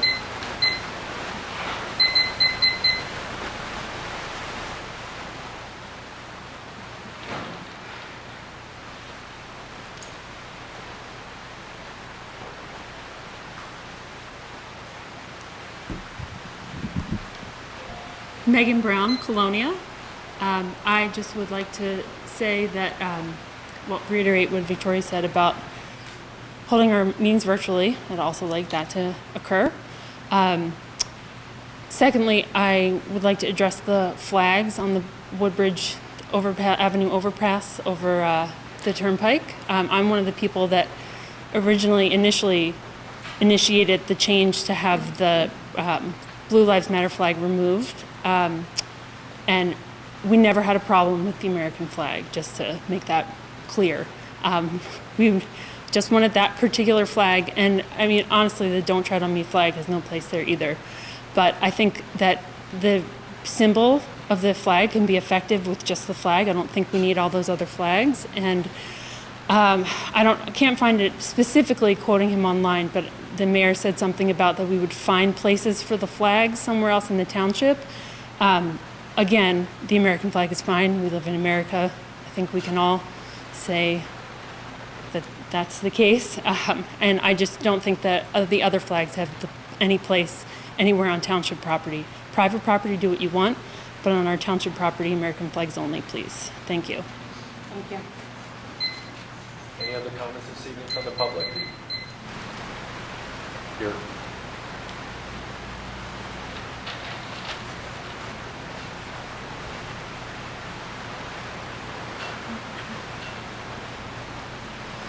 Hi, my name's Hannah. I'm a resident of East Brunswick, but I grew up just down the road in Edison. I wanted to speak today because I felt it was important to echo the concerns of your citizens who have been coming here to speak to you month after month. The first point that I want to echo is that racism exists in this town and it relates to the way in which the police force operates. The second point is that the police department is grossly overfunded with money that can and should be reallocated to services which will improve the lives of your community members. I wrote an email to the mayor of Woodbridge over the summer addressing the blue line that goes down Main Street, and I provided a link to the petition that was signed by nearly 1,500 people at the time who wanted it removed. He responded saying that he was made aware of the petition but had not looked at it. This isn't a direct question, but I've been wondering if the mayor is not willing to read a petition, show up at a town hall to listen or consider the concerns of his community members. How is this community supposed to trust him with making decisions that directly affect their lives? Thank you. Thank you. Any other comments from the public this evening?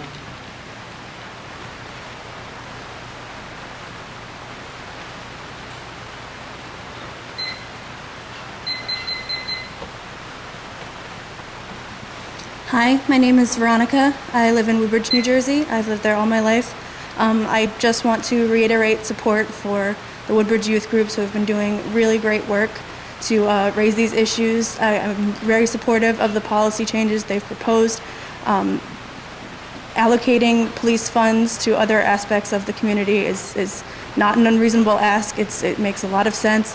And I just want to reiterate that not everyone has the time to come to a council meeting, and people are working, people are in school, but these ideas have a lot of support, and if it's not taken seriously by the mayor, and if people don't rally to really come together and give these a fair showing, people are turning on Woodbridge. People are saying that this is not the town they thought it was.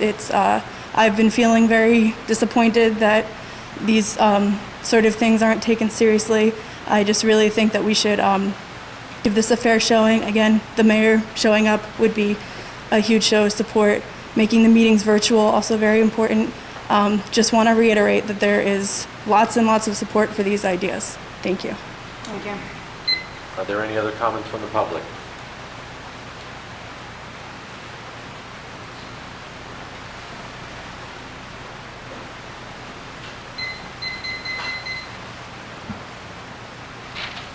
How you doing this evening? My name is Stanley Reevy. I live in Fords, New Jersey. I've been here for about 17 years. I'm also the president for Fords Bearcats, which is now WE Junior Knights. We have issues at our field, that require a lot of attention. We are going forward with playing youth football this year, and our lights are terrible right now, and we're looking to get them fixed as soon as possible. We have a lot of kids out there playing with us now. We have kids from Island, Port Reading, and we're the only youth team playing right now. It is starting to get dark early now, so when practice starts at 6, by this time, which they're still practicing, it's getting dark. So it's a safety issue. We've had a lot of trees go down in the last couple storms. So we have trees come over top of our trailers that need to be fixed and need to come down, because that's a safety issue as well. So it's all about just getting these kids in a comfortable position where no one will get hurt, where the lights will be on the field so they can play and practice properly. That is the issue that we're having at Forest Park. We definitely want to get it taken care of as soon as possible. It's something that someone can look into. We are starting games within the next 2 weeks. October 3rd or 4th is our first game. And we will be having a pep rally as well on September 26th.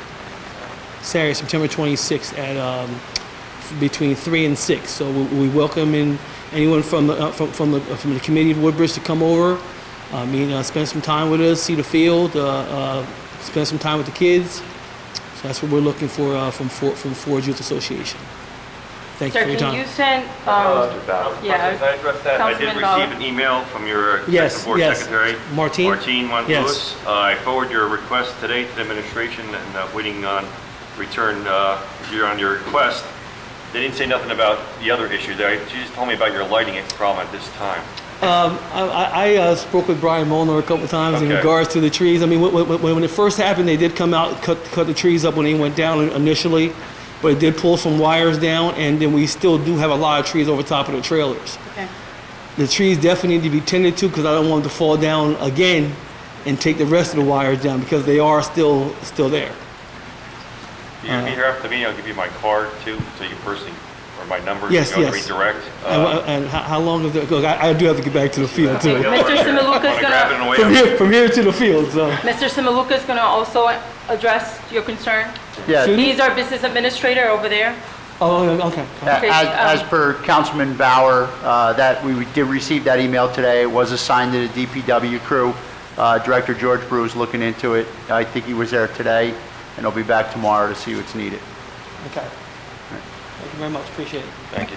Sir, I do just want to let you know that I'm the liaison between the youth leagues and the administration. I know that you have your ward councilman, and I know that Mr. Bauer is, Councilman Bauer is very responsive to that. But in the event, I know that in years past, I know, that one time with the scoreboard, I was able to help you out. It's still a scoreboard. It's still a scoreboard. It's still on a hazy short too. notice, We're trying to figure that out too. Okay. We actually have an electric company coming out this week in the hopes that he can, I don't want to say finagle, you know what I mean?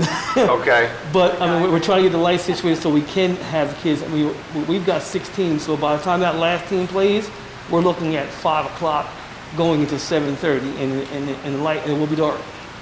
So like I said, we do have a lighting company coming out to look at them. Okay. But the lights are old. We're talking they're probably about 30 years old. Sure. I mean, it's one bulb light in every little in every extension. So yeah, it definitely needs something that needs to be taken care of.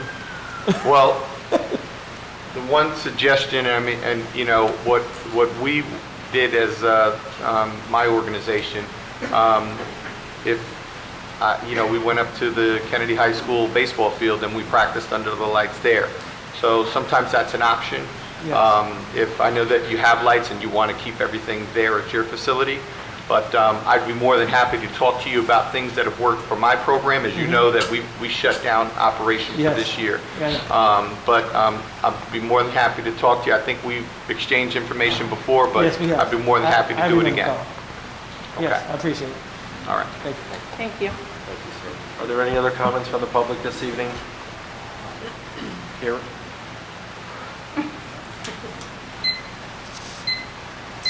My name is Keith Pierce. I'm the former president of the Edison Wolfpack and now the co-president with Mr. Reevy of the Woodbridge Edison Junior Knights. I just wanted to introduce myself to you guys and just say I'm looking forward to building a strong relationship with our two communities. Thank you. Thank you, sir. Any other comments from the public? Can I get a motion that the public participation part of this?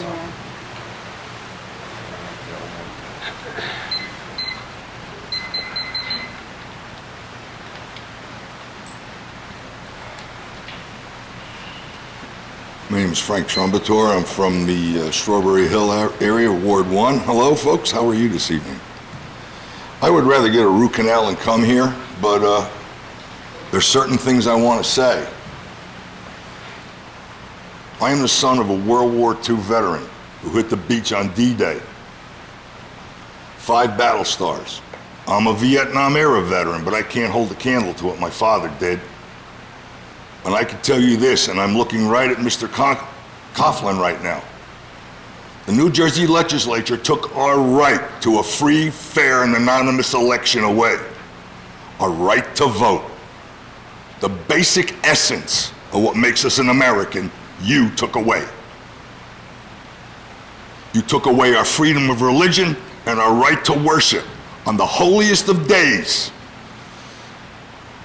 I want to get on the record for this. I want to get on the record of the racism expressed by this government, this state government against Italians when Murphy said they can find another hero. Beg your pardon? He said it. I'm tired of the racism against Italians. I'm tired of not being able to worship. You took our freedom of religion away. You took our right to a free and fair election away. This council, who has absolutely no power over this, could have said something. I'm not angry at the council. I'm extremely disappointed, but I'm not angry.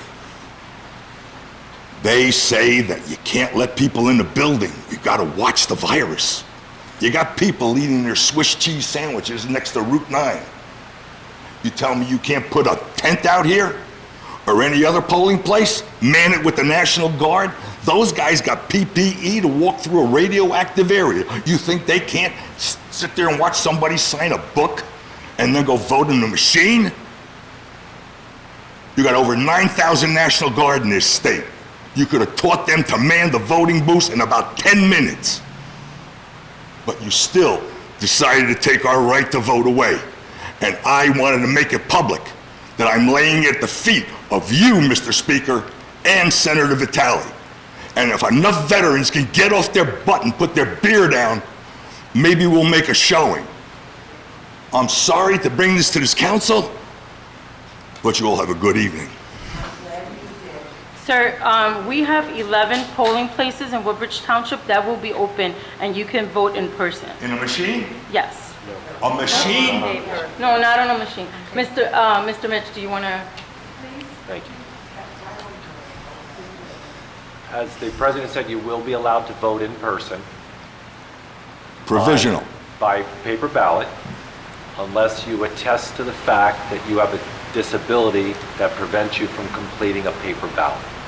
You got to be blind or deaf, according to what I read. Ma'am, if you want to say something, you have to go back there. Yes, so the machines, though, are there. John, excuse me one moment, okay? Like I said, there's no reason why we can't vote here. My biggest concern about this is I've seen this happen election after election, and you know it's true. All of a sudden, they find 10,000 ballots in the post office. Geez, 5 weeks after the election's over. Where did these come from? How many times? How many times have we sent out flyers, paid the postage, and then find the postage said, ooh, we didn't mail these. The election's been over for 3 months. How'd you like your money back? Keep the money. We know what they did. And we know that if we vote for somebody that's not part of this party, that the Democratic employees at the Board of Elections is going to throw our vote away. We know that already. Our vote is going to be discounted in this state. Ladies shaking her head. You have no idea how many people on social media agree with this. No idea. You got a lot of angry citizens out there about this. A lot. Can I add a couple comments? Go ahead, John. So, when you get your mail-in options, when you get your mail-in ballot at home, here's what I suggest if you don't want to use the Postal Service. You have 2 great options. One is you could bring it right here at Town Hall. We have a drop box right out front that is secured and under surveillance through the police department. That'll be open this Thursday, because ballots will be mailed tomorrow. That'll be open this Thursday until 8 o'clock on election night. That box will be emptied every day, be delivered to the Board of Elections. And yes, you are correct, there are Democratic employees that are going to open the ballots. There's an equal amount of Republican employees as well. That's the way they're structured. ballots will start being counted 10 days before the election. The second option, though, if you want to go to the polls, bring your mail-in ballot with you completed, and you can drop it there in a drop box there as well, but you can only do yours there. Here you can bring yours, you can bring your wife's. I know you live with your wife. That's an option. There's a third option. What's that? You can drive it to the Board of Elections. You can do and that. hand it to them personally, Frank, I'm trying which to I keep you in suggest to town. most of my people. That we paid for. How can we possibly trust? Ma'am, you have to go to the Excuse Porter me. area if you want to say How can something. we, John, Council, Speaker, how can we possibly trust the mailmen? They're a union donated to the Democratic Party. But that is why I'm giving you the options. You can keep it out of the post office if you wish. You can bring it right here. I can tell you for the July's election, Frank, more than 900 people came and dropped their ballots off here. John, in this mess, nobody trusts it. We don't trust it. I'm sorry, As far as veterans concerned, you took our vote away. I dropped my mail-in You killed our ballot right there, to vote. and I You're dropped laying my that at mail-in your ballot feet, there, and I got a Speaker. receipt at the house that said I Thank you. voted in the primary. Thank you. Are there any other comments It from the is public counted. this evening? Okay, that's it. Ma'am, if you wanted to speak, you have to go to the mic over there. Ma'am, you already went. You can't go twice. It's a one-time deal. Sorry. Can I get a motion to close the public comment portion of this meeting? Motion. Second. Any questions? All in favor, aye. Aye. Opposed? Ayes have it. We are now going to be moving to our agenda portion of our meetings. Just for everyone to know, today is National Voter Registration Day, so you still have time to register. Encourage anyone you know that's not registered to register so that they can vote in the November election. Moving down on my agenda to item number 8, the Hispanic Heritage Month is celebrated from September 15th through October 15th. So you still have time to celebrate the wonderful Hispanic heritage. We had a successful Hispanic Heritage Festival this past Saturday, and I would like to thank all that stopped by and enjoyed the music with us, and special thanks to all our vendors. The Department of Recreation under Director Molnar, Eileen Caggiano for helping put the event together. Woodbridge Public Library's Director Eppinger for having a table there and giving information on how they're celebrating Hispanic Heritage Month at the library. And there's a lot of activities. You could go on the library's website and see anything and everything that they're doing to celebrate Hispanic Heritage Month. Evergreen Youth Center, Shirley Genty and her staff, Deaisha Smith and Paige Lee for being there. The Woodbridge Police Department, Director Hubner and Detective Zeno for also having a table and handing out information.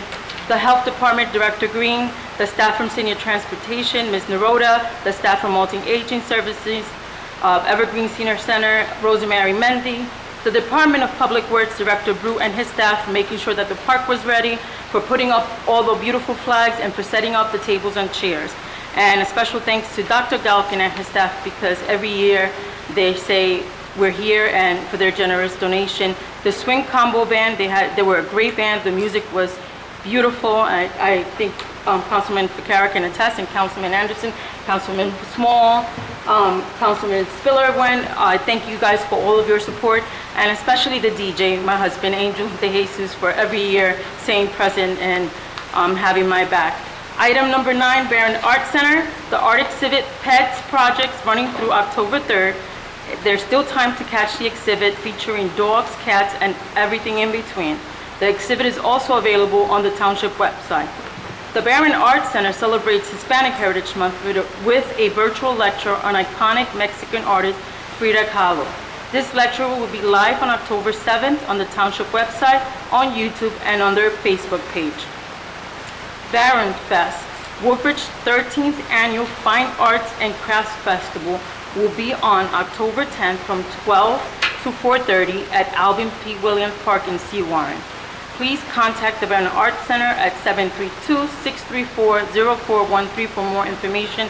And I encourage anyone that knows an artist, anybody that creates any form of fine arts or crafts, to contact the Barron Art Center. And if you haven't gone, I highly encourage for you guys to visit. It's a wonderful event where a lot of our local artists partake in. The Free Public Library of Woodbridge. The libraries invite all to register for online programs at the library. Upcoming programs include the 350-plus year evolution of salsa with Jose Robando on October 1st and October 8th. Meet the artist Frank Pelaya, who created the etchings for the Woodbridge train station. Visit the library's online calendar for the homepage, woodbridgelibrary.org, to register and receive instructions on how to participate by phone, mobile device, or computer. The library ESL and Literacy partner, Literacy New Jersey, is sponsoring online classes for beginning, intermediate, and advanced learners. Again, I encourage everyone to encourage anyone that you know that would love to learn English or speak it better, learn the grammar and all of it, to call 732-906-5456 or the library at 732-634-4450, extension 5, for more information, and that is open to all adults. The library is hosting a Bring Your Own Book or Movie monthly book club online. They will meet the last Monday of the month, starting Monday, September 29th. Visit the library website to register. And there is still time to fill out your census. You have until September 30th. Your response is completely confidential. Remember, your response means more money for schools, more jobs in our communities, and more funding for emergencies. Por favor, complete el formulario del Censo 2020. Sus respuestas son completamente confidenciales.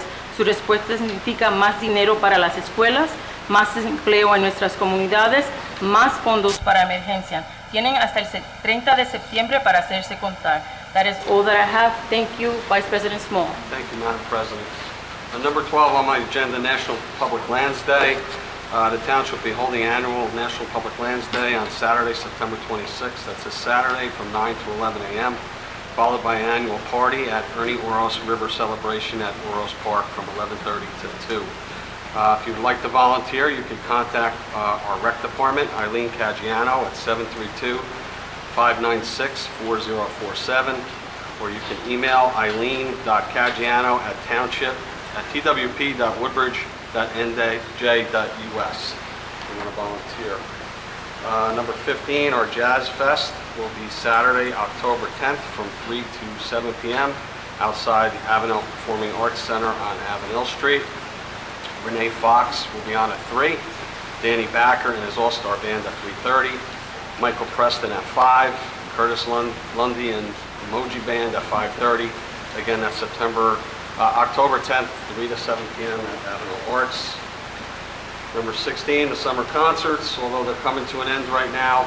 I just want to commend everybody involved, our recreation director, Mr. Brian Molnar, all the parks workers, our volunteers, our sponsors. It was a very successful year again. I just want to commend everybody involved with that. I'm not going to get into detail, but I'm just going to put it out there. I mentioned it last month. Our light parade featuring our fire, police, EMS, OEM, and CERT. It'll be on November 28th. That's Small Business Saturday. Following Small Business Saturday, the light parade will start, and I'll get into more details next meeting, but just mark it on your calendar, please. A couple announcements. President DeJesus, I want to commend you on a very successful day on Saturday. I know it means a lot to you. You did a great job, and I'm honored to be there. I'm glad to see the flags flying again. I'm glad that the New Jersey Turnpike and Governor Murphy stepped up, and I'm very happy to see the flags flying.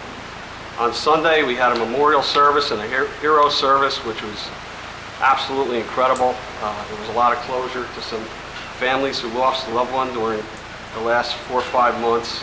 And I want to commend Mr. Haggerty, Megan Krushba, Brianna Ludlow, Jerry Mazarek, the Rec Department and the Parks Department for an incredible day. You all need to be commended. It was one of the nicest things I've ever seen in this town, and I'm here my whole life. 2 other things. For the woman that described the motor vehicle stop earlier in the day, I'm not 100% sure what happened because I wasn't there, but it sounded to me like a felony stop, and it sounded to me that a serious crime might have been committed. So I'm thankful if that was the case for the Woodbridge Police Department, who did the right thing. And by the way, I know they don't have body cams, but but the car camera is recording all the time once the lights are on. So this whole incident was recorded, and I'm sure it went down the right way. I want to commend the police department, our fire department, our EMS, our public works department, and God bless them. Thank you. Thank you. I just want to clarify something too that was said, and I'm sorry that I didn't do it before, but regarding Mr. Markopoulos and the Confederate flag, he was told outside that he had to put it away, and he came in here and it was hidden.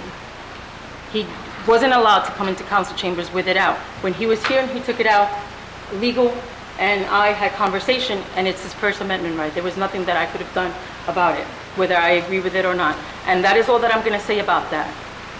Councilman Small.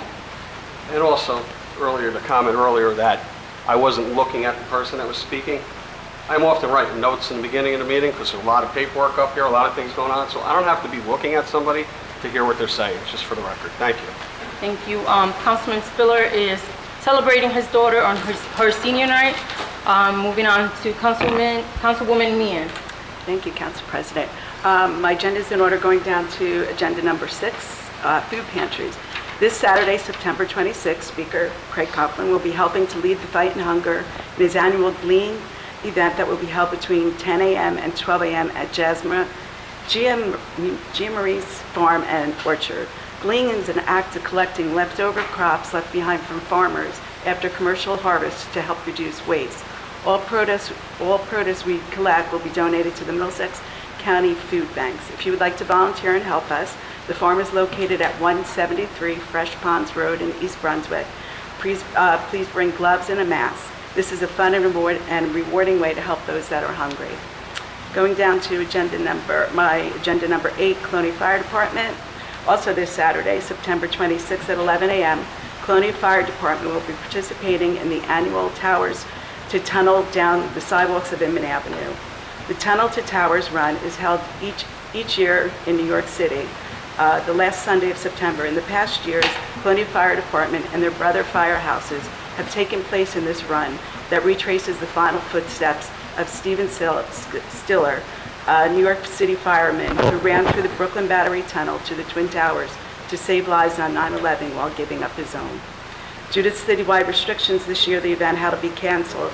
So instead, Colonia Fire Department will walk 0.911 miles in their gear, leaving from Investors Bank, and proceed down Inman Avenue to the Colonia Firehouse. And while they're en route, they will be collecting donations for this foundation, which benefits fallen first responders, Gold Star families with young children, and catastrophic injured servicemen. If you can, please go down to Inman Avenue and throw a couple dollars in their boots to help their cause. And I also, just like Councilman Small said, just to commend John Haggerty and everybody that was involved over the weekend, this past Sunday. The remembrance was so moving, such a moving tribute to those who lost somebody that they loved during this pandemic. I know it's been so hard on families, including my own, to lose a loved one during this time and not be able to grieve for them. So thank you for doing this. It really, it gave people closure, and it brought people together. And I know, just like Brian said, that this was probably one of the most emotional events I ever have been out during council, and you did a fantastic job. So thank you for that. And just take care of each other. Thank you. That's all I have. Thank you. Councilwoman Drum. Thank you, Council President. My agenda item number 2, the Downtown Merchants Association on Main Street announces their 6th live Facebook business owner interview with Scott, the owner of Chicken Galore, a local business that has been in Woodbridge for over 50 years. It will take place on October 6th at 2:30 live on their Facebook page. So you need to register on the Downtown Merchants Association Facebook page and have a chat with Scott and learn about him and his passion for his business, Chicken Galore. Number 3, the SID, the Special Improvement District along downtown Main Street, has finalized their agreement with a marketing firm called Social Sidekick, and they will begin working with our downtown businesses to attract more foot traffic to our downtown business area, where we have many thriving businesses with a lot of community support. Number 4, the Woodbridge Chamber of Commerce upcoming 4th quarter 2020 events are as follows. The Women's Leadership Speaker Series event on October 1st at Colonia Country Club, which includes the CEO of Dress for Success, Melissa Tenzer Mildred Scott, the Sheriff of Middlesex County, and our very own Marta Levsky, Director of Planning and Development. Our 56th annual golf outing is also at Colonia Country Club on October 5th. There'll be a wine tasting networking event at the Elks on November 5th, and the holiday luncheon is planned for December 7th at Ariana's. You can contact the Chamber at 732-636-4040 or register on the website, woodbridgechamber.com. The Woodbridge Chamber has been able to receive business sponsorships for events from the Almacy Contractors, Bayshore Recycling, Elizabethtown Gas, our Downtown Main Street Association, New Jersey Advisory, and many other businesses in our community.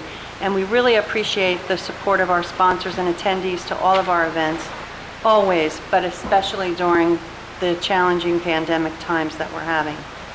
Also, I wanted to point out that Middlesex County is providing a COVID-19 Small Business Relief Grant Program, and we want to thank the county for walking around in our town and stopping at our small businesses, explaining this program to our business owners. You can get more information at their website, middlesexcounty.nj.gov/MCSBRG for all the details. Number 5 on my agenda is buy local. I noticed that we have a new business opening up in a well-known spot at 654 Amboy Avenue in Woodbridge proper, which was the site of Angelo's Pizza for many, many years.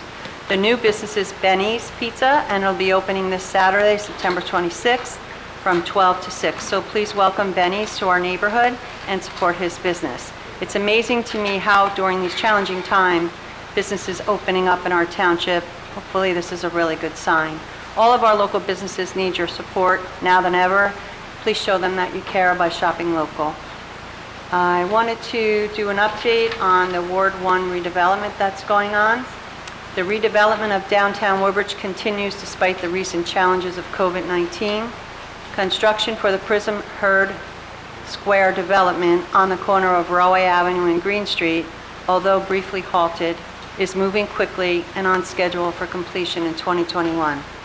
The developer is currently looking to attract retailers for their ground floor space. The project being built at the old Hess property has begun site work and will be known as Vermella Woodbridge. This new project will be mixed use for multifamily development with resort-like amenities and well thought out spaces, providing functional yet luxurious living here in Woodbridge. The strip mall across from Town Hall is now empty with a tentative closing date in September. The township has finalized an agreement to move parking from Poland Street over to Berkeley. The Striking Fist property owner has expressed an interest to redevelop and vitalize the corner property to provide an attractive entrance to the downtown. Discussions included the possibility of a green wall and other upgrades to better showcase the township. Brook Street Lofts is being constructed on the old Stern Tower site. Site work is near completion, and the new modern building will provide a beautiful addition to this area. The township is also looking at the construction of 2 parking decks in the downtown area. The decks will provide necessary parking for the enhanced downtown area. September is Suicide Prevention Month. There are roughly 132 suicide deaths a day, and I wanted to make mention of this especially during the pandemic, with many people stuck at home and alone, and being alone can amplify feelings of isolation, which can coincide with suicidal thoughts and feelings. I'd like to share some resources that are available if needed. The Suicide Prevention Hotline is open 24/7, and their number is 1-800-273-8255, and the New Jersey Hope Line number is 1-855-654-6735. Please reach out to me if there are any questions. And I also wanted to compliment our Recreation Department and our TV 35 and our Mayor's Office for taking the opportunity and really caring about our community and having this event on Sunday. It was unbelievably heartfelt. It was really, really difficult, and this shows how much our Woodbridge community cares about all those lives that were lost and all the people that didn't have the opportunity to have a memorial or a funeral or a wake. So my kudos to everyone in the township for making that happen. Thank you very much. That's all I have. Thank you, Councilman Anderson? Thank you, Council President. I'm going to move to item number 2, the job bank. Please refer to our township website, Employment Opportunity Center, for opportunities with FedEx, Duke Realty, Woodbridge Recreation, New Jersey Institute of Disabilities, Chick-fil-A, Chicken Galore locally here, and Lowe's. There are plenty of other opportunities there. And there's also a lot of tools for people that are out of work right now, resume writing tools, and so forth.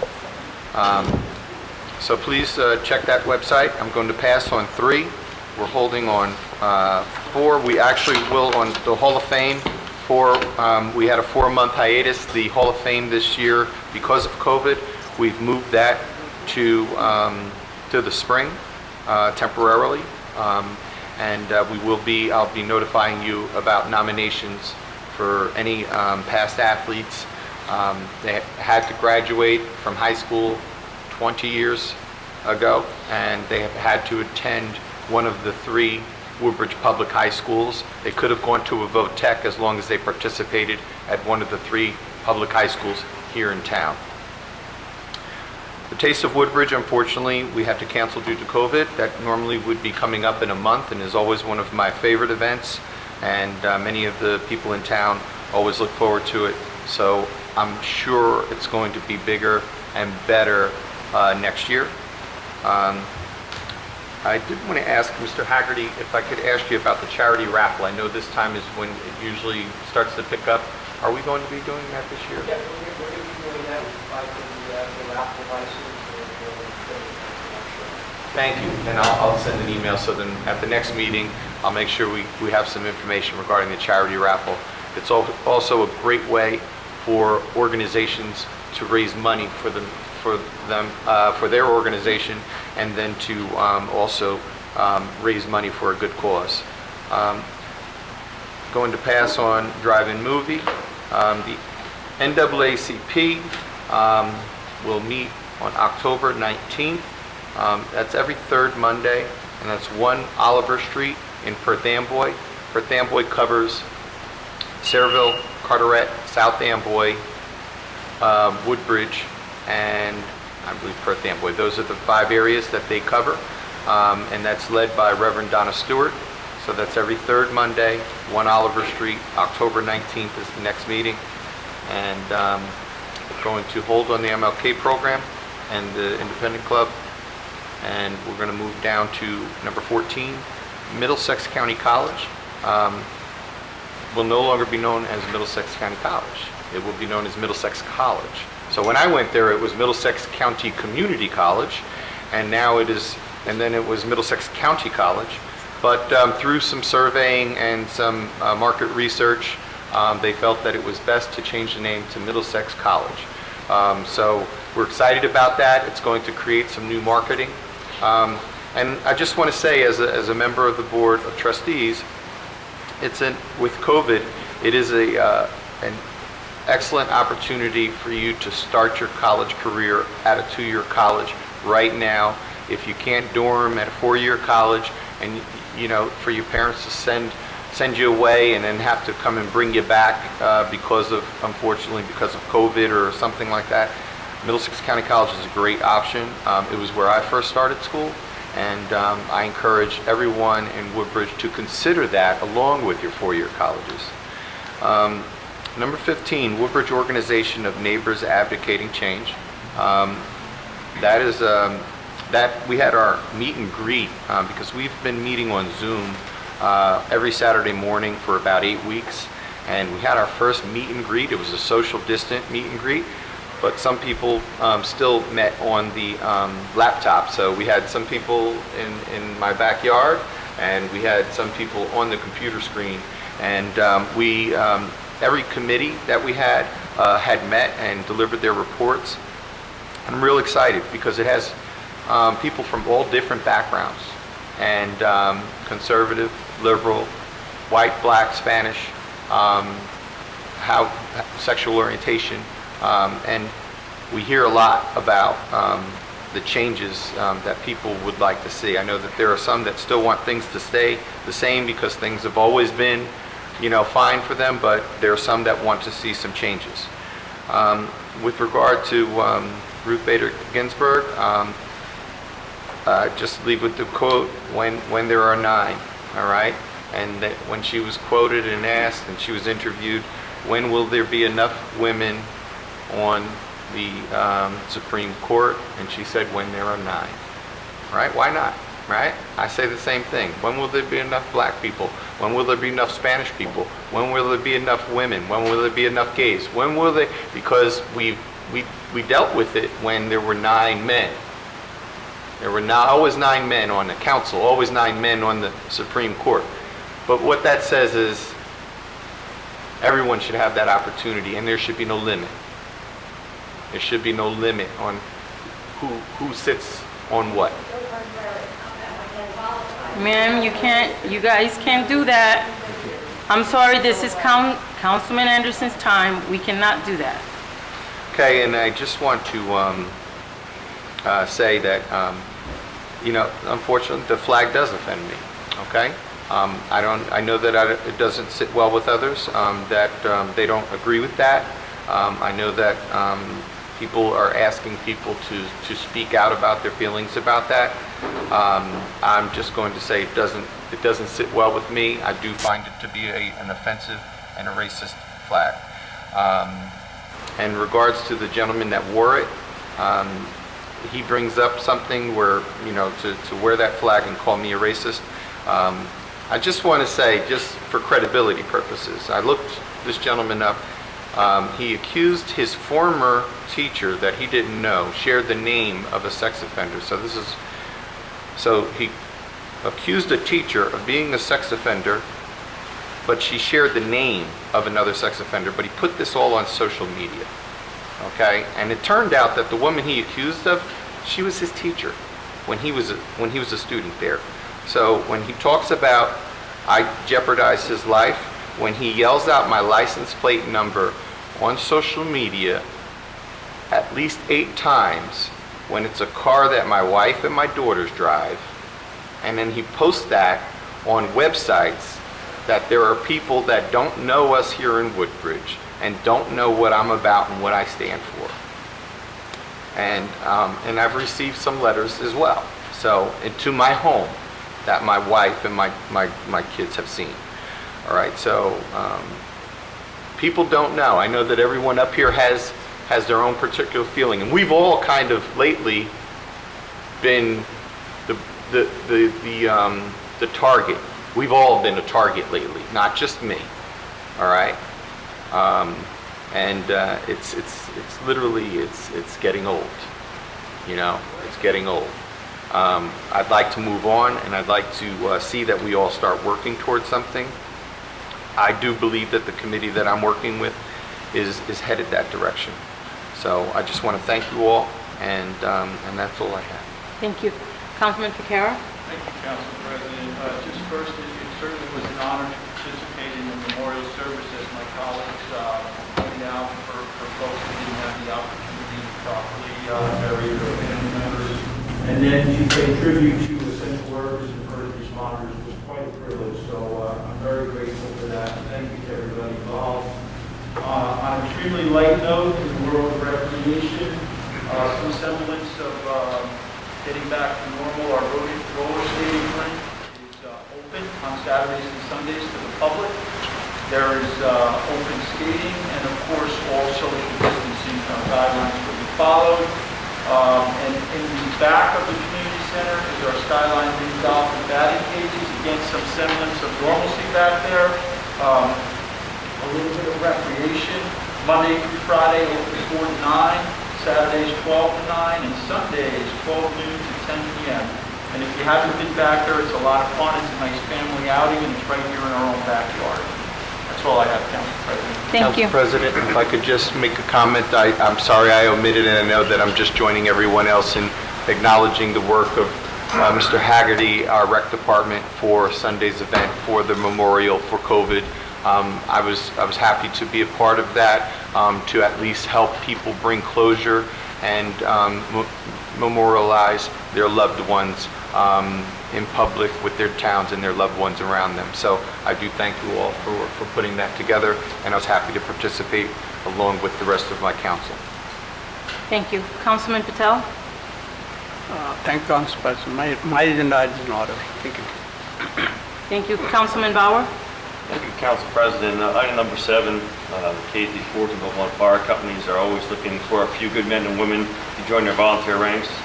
If you're interested, please feel free to reach out to me at 732-887-9796, and I'll guide you in the right direction. Recruits must be at least 18 years or older, and all training is provided free. And if you're lucky like me, volunteering is 365, 24/7, every day. You hear that? Excuse me for my pager going off. There's an app here. So, if you don't want to hear that, it feels good to be out there and volunteering, helping other people. But it's a commitment. So if you want to commit, reach out to me and we'll lead you in the right direction. I thank all our first responders, EMTs, police, fire, or DPW for everything they do for our township every day. We thank you all. That's all I have today. Thank you. And I do have to mention the Casby Fire Department because they came all the way from Casby. They came to Woodbridge to participate in the Hispanic Heritage Festival. So I do appreciate their support because all of my ideas that I have to do community outreach in Casby, they say present. So I appreciate them. Mr. Mitch? Thank you, Madam President. Under number 1, letters A, B, and C, I continue to work with the police department on these transfers. Item number 2, just an update on downtown liquors. I am meeting tomorrow with the prosecutor and the police, with the licensee and his attorney in an effort to settle the charges. If not, you'll be here for a hearing on October the 6th. Also, I am reviewing also on a new note with the prosecutor and police reviewing charges in reference to Ariana's. You'll likely see that within the next couple of weeks. We're down to probably about 5 liquor licenses to be renewed for the year. Tonight was the last night to renew anybody that was active. Everybody met the deadline, so the remainder of them need special rulings from the state agency before you can take action. The election we kind of touched on before. While I understand people are not happy with the way we have to conduct the election, we have to conduct it the way we're told. We will be preparing tomorrow also a PSA like we did with the primary election, and that'll be aired on Channel 35 for the registered voters of Woodbridge Township to view if they'd like. We'll be looking for a date for best practices in the near future. And just my last comment is with regards to the census. And I had walked out to do something, and I know when I came back we were talking about it, but it's worth repeating. As of today, there's 8 days left to be counted in the 2020 census. It's the last push by the Census Bureau for us to be counted. Woodbridge Township was 0.4% away from our self-response rate where we were 10 years ago at this point in the junction. So it's important that we be counted. $45 billion a year in New Jersey alone. Your count depends on how much you get back. And the most important thing, not to repeat because I'm not sure exactly what you said, but transportation, infrastructure, diversity, education, faith-based organizations, housing, healthcare, all depend on what our numbers look like. So 8 days left. By the time this meeting airs in another 2 days or so, there's 6 days left. So if you haven't responded yet to Census 2020, please do. It can only help Woodbridge. It could also hurt us if we don't get the number we need to get. So let's make sure we ask our neighbors and our friends to fill out Census 2020. It's very important. Thank you. Thank you for your help on it, Council. You're welcome. This is Administrator Simaluka. Thank you, Madam President. I have a few items on my agenda for tonight. On the Administration and Finance, I have a refund of tax for overpayment, parking fee refund. Under Police, I have a traffic ordinance amendment. And under Planning and Development, I have refunds for the Developers Review Fund. Thank you. Thank you. Legal? Nothing to see in the Council President. Right. Thank you. When the meeting's up, can I get a motion to adjourn? Motion. Second. Meeting adjourned.